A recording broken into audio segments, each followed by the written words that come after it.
My name is Emily Carter. I'm 35 years old, and I used to be married to a man named Rick Dunley. People always said he was laid back.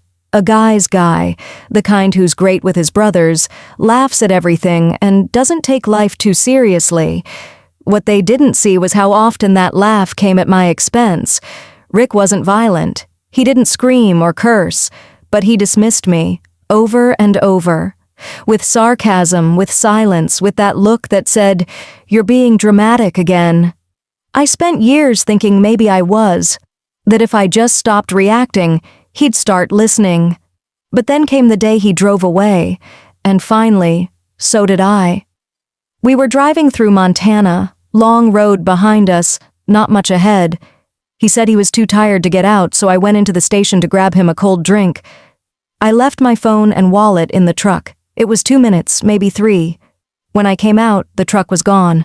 For a few seconds, I thought maybe he moved it, but then I heard the laughter, Wayne yelling something about mile 300, and Carl recording it all from the back window. Rick was in the driver's seat, grinning like it was the best punchline he'd ever delivered. A man doesn't have to raise a fist to break you.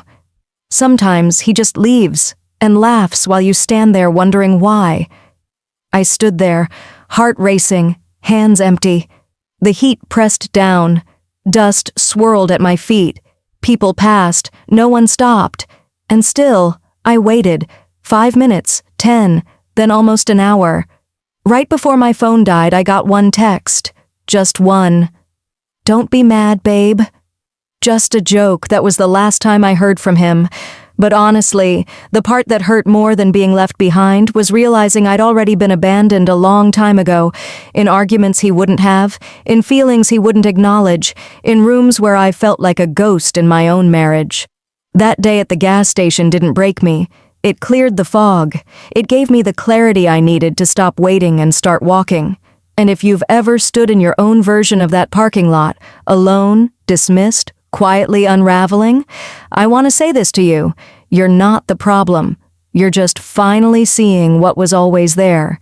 If any of this hits close to home, if you've ever been laughed off, walked out on, or made to feel too much, tell me in the comments. Not because I need to hear it, but maybe someone else reading this does.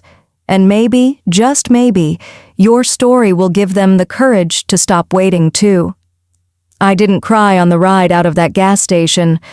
A woman named Carol had pulled in with a beat-up Subaru and 2 restless kids in the back seat. She saw me standing there, dust on my legs, phone dead in my hand, and didn't ask too many questions. Just looked me over and said, "You need a ride, sweetheart?" I nodded.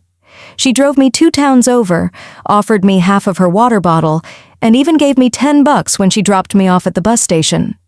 That simple kindness, from a stranger, hit deeper than anything Rick had done for me in months, maybe years. As I sat in the station lobby under flickering lights, I remembered the way his mom, Diane, used to look at me when I cooked dinner for holidays. The polite smile, the subtle disapproval.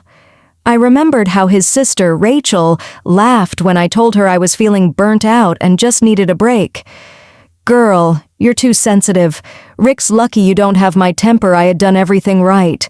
Showed up for birthdays, cleaned up after their messes, bit my tongue when they joked at my expense.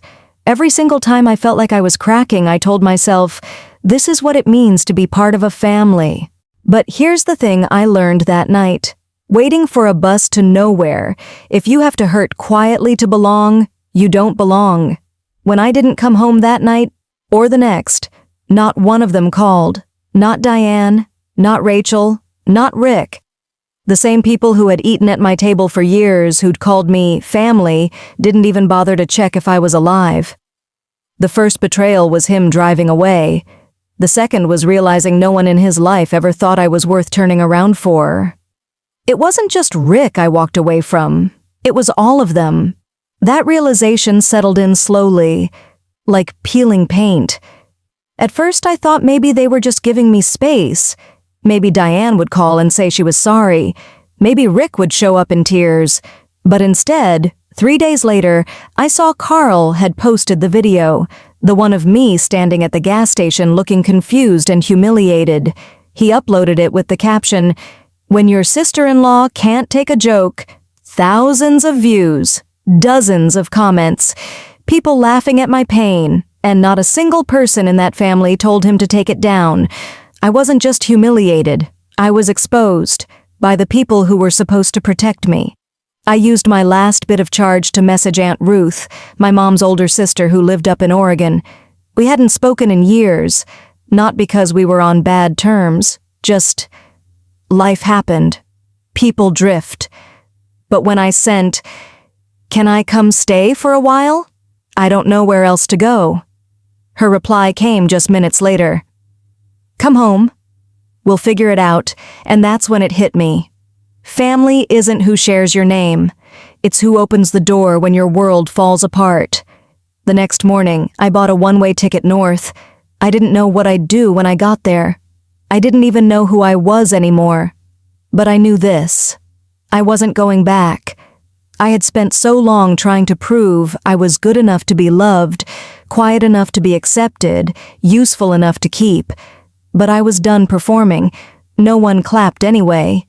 If you've ever had to walk away from people who said they loved you but never really showed it, if you've ever looked around a room full of family and felt completely alone, I want you to know something. It's not weak to leave. It's wise. You don't owe loyalty to people who only ever loved the version of you that didn't speak up. And if this story feels like yours, you don't need to explain it. Just type, "I understand," in the comments, because someone else will see it and maybe feel a little less alone too. The first thing I noticed when I stepped off the bus in Oregon wasn't the air, though it was clean and crisp like someone had opened a window on a suffocating life. It was the silence.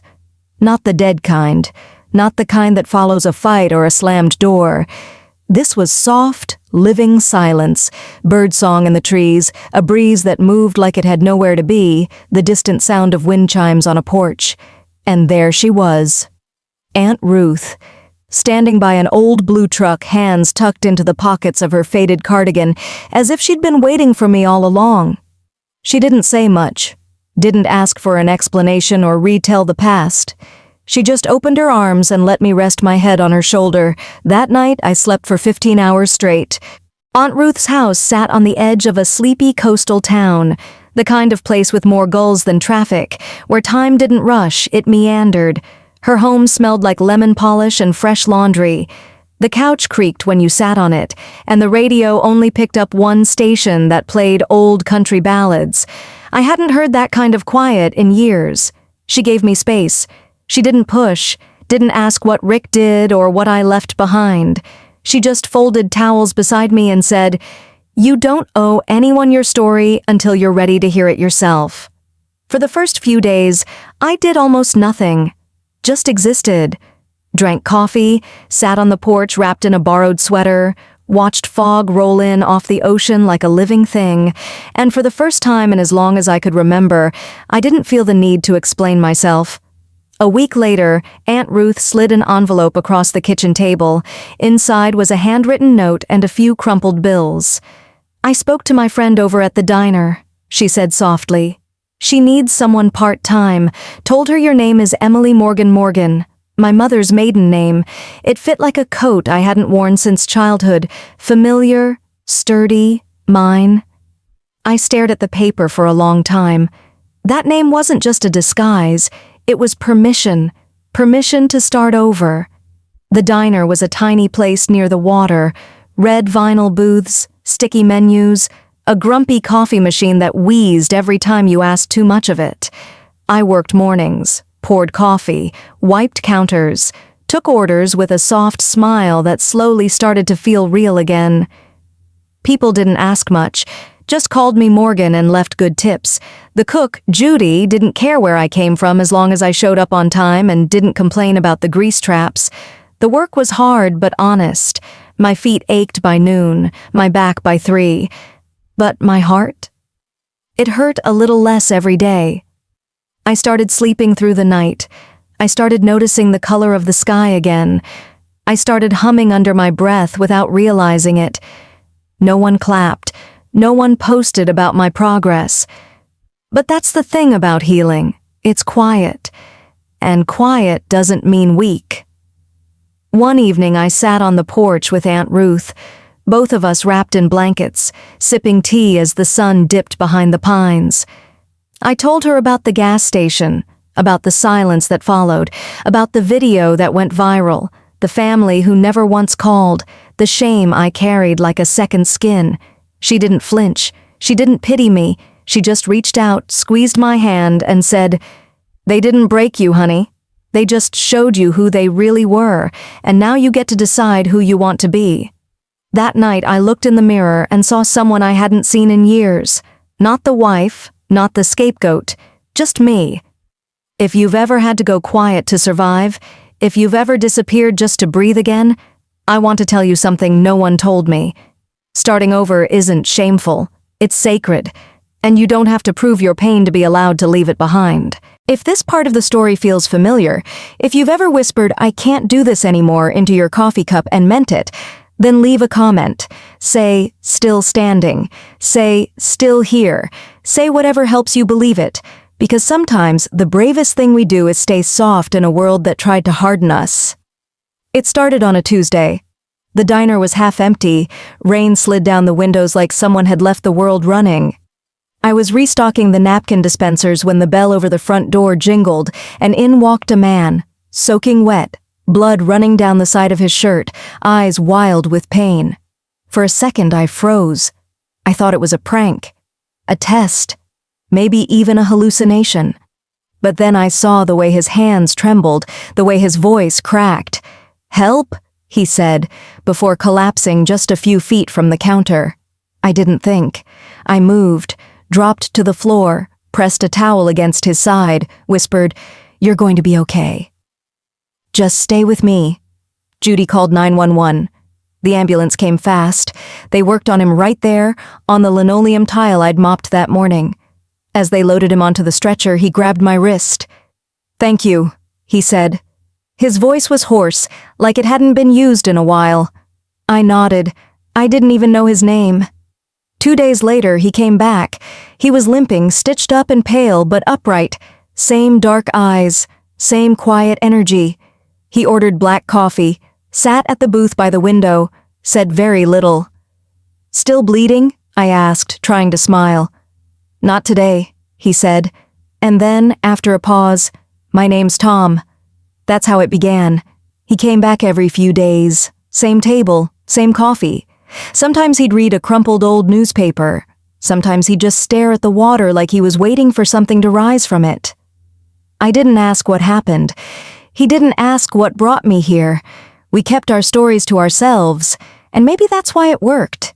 He didn't try to fix me, didn't try to pry me open like a problem that needed solving. He just listened when I spoke, really listened, with the kind of attention most people save for the end of a movie or the last page of a book. One rainy evening, I walked home from the diner, coat pulled tight, hair clinging to my face. As I reached Aunt Ruth's porch, I saw him sitting there, drenched, waiting. "I didn't know where else to go," he said softly. I opened the door, handed him a towel, boiled water for tea. We sat at the kitchen table in silence, steam rising between us. After a while, he spoke. "I used to be a detective," he said. "Narcotics. Got too close to something I wasn't supposed to. My partner set me up, got me shot. They covered it up." He looked down. "I lost everything. Name, job, trust. I didn't say anything. Just passed him a cup of tea. He didn't need comfort. He needed space. So I gave it to him. That night, he slept on the couch, and when I woke up the next morning, the blanket was folded neatly on the armrest, and the porch had been swept. After that, Tom started coming by more, not just to the diner, to the house. He'd fix loose railings, carry in groceries, change light bulbs without being asked, not in a showy, look-at-me kind of way. He just showed up. Every time I turned around, he was quietly doing something kind. Not out of guilt, not out of pity, just because that's who he was. We never talked about us. Not then. It wasn't about falling in love.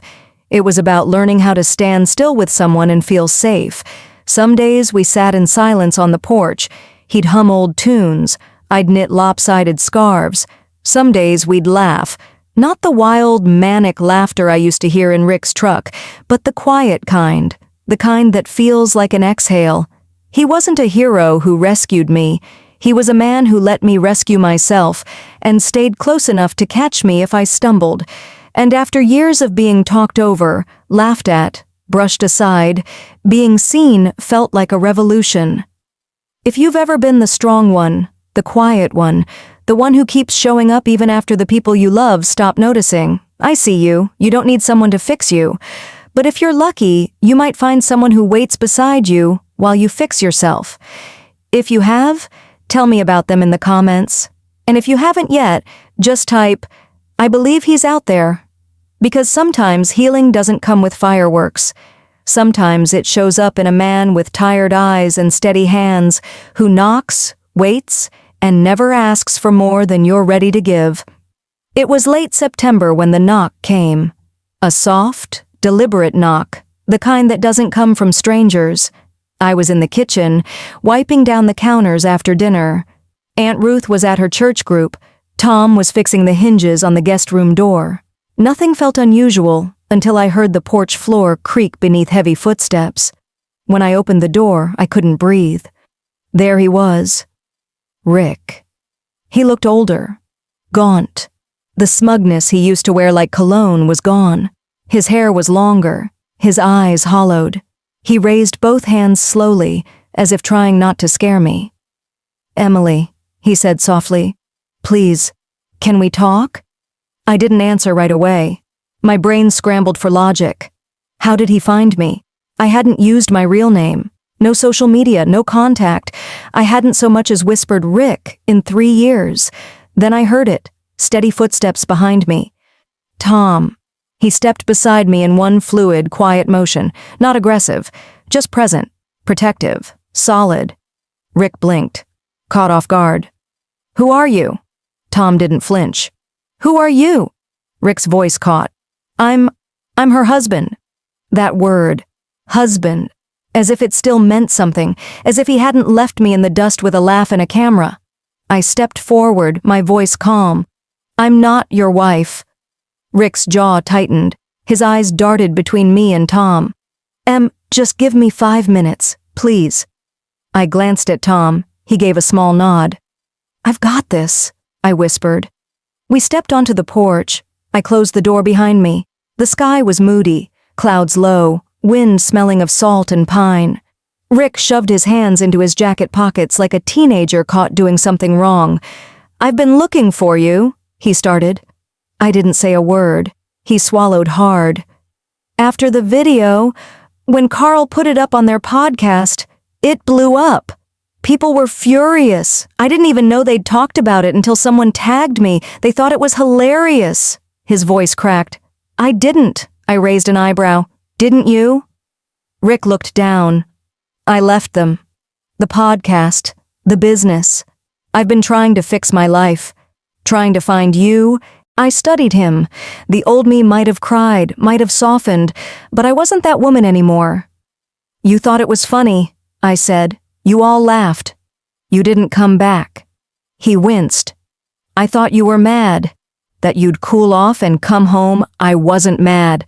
I was done. I stepped closer. "You didn't just leave me at a gas station, Rick. You left me for years. In every conversation you didn't have, in every moment you let your family humiliate me while you stood there smiling." He didn't speak. Didn't deny it. "You want to know what happened after you left?" I asked. "I lived. I found peace. I found people who don't need me to shrink so they can feel big." He looked like he wanted to cry. I didn't know what I was doing. I nodded slowly. "No, Rick." "That's the problem. You never did." The door behind me creaked. Tom stepped out, not to interrupt, just to stand with me, like he always did. Rick's eyes went to him, then to me. "He's... what? Your boyfriend?" I didn't even hesitate. "He's my partner. The one who shows up. The one who listens." Rick flinched, like the words physically hit him. He reached into his coat, pulled out a photo. Old. wrinkled. It was from our honeymoon. I barely recognized the woman in it. Tired, hopeful, holding on to something that never really existed. He offered it to me. I didn't take it. I'm not that girl anymore, and you're not that man. Only one of us learned from what happened. He nodded, finally. I'll regret it for the rest of my life. You should. He stepped off the porch, walked down the path with shoulders hunched and hands in his pockets. I didn't stop him. I didn't call out. I just stood there with Tom beside me, quiet, steady, mine. For the first time in my life, I wasn't the one being left behind. I was the one letting go. If you've ever stared at a face from your past and realized it no longer has power over you, if you've ever stood in the same place where you once begged, but now felt peace, leave a comment. Say, I've let go. Because sometimes healing doesn't look like revenge. It looks like standing on your own porch, shoulders back, heart steady, and watching the past walk away without needing to follow. 5 years ago, I stood in the middle of a gas station parking lot, wondering if I mattered to anyone at all. Now I stood in a courtroom wearing navy blue and holding the hand of the man who never once made me question my worth. Tom didn't say much. He never had to. His presence said everything. I wasn't alone anymore. Wayne and Carl sat across the room in stiff suits, their smirks long gone. Their latest joke, rigging a young woman's office with fake eviction notices, shaving cream bombs and hidden cameras, had landed them here. The girl had collapsed from a seizure brought on by sheer panic, and finally, people stopped laughing. Rick sat in the back, eyes sunken, hands clenched. He wasn't the one on trial, but you could see it in his face. He knew he belonged there too. When they called my name, I walked to the stand without hesitation. I didn't go up there for revenge. I went for clarity, for closure, for every woman who's been told it was just a joke. I told the truth, the whole truth, about the day I was left, the hours I waited, the silence that followed. But I also spoke of what came after, the weight I carried for years, the nights I flinched at laughter, the shame I wore like skin. And when the courtroom leaned in, breath held, I looked at the jury and said, the worst part wasn't the prank. It was knowing that they all thought I'd come back anyway, because that's what they count on, isn't it? That we'll stay quiet, that we'll come back, that we'll explain their cruelty to ourselves until it sounds like love. But I didn't come back. I rebuilt, quietly, fiercely, and piece by piece, I became someone I actually wanted to be. When I stepped down, I didn't look at Rick. I didn't need to. I already knew. This time, I got the last word. Later that night, Tom and I sat on the porch, our fingers laced like we'd never known anything else. I sipped tea, looked up at the stars, and said, I think I finally said everything I needed to. And without even turning his head, Tom replied, Good. Now maybe someone else will say it too, and maybe you will. Because if any part of this feels familiar, if you've ever been humiliated, ignored, or made small by people who swore they loved you, don't just scroll past. Leave a comment. Say, I'm not waiting anymore. And if you want more stories like this, ones that don't end in rescue, but in reclaiming, hit subscribe. Stay, because we're not just telling stories here, we're breaking silences. Together.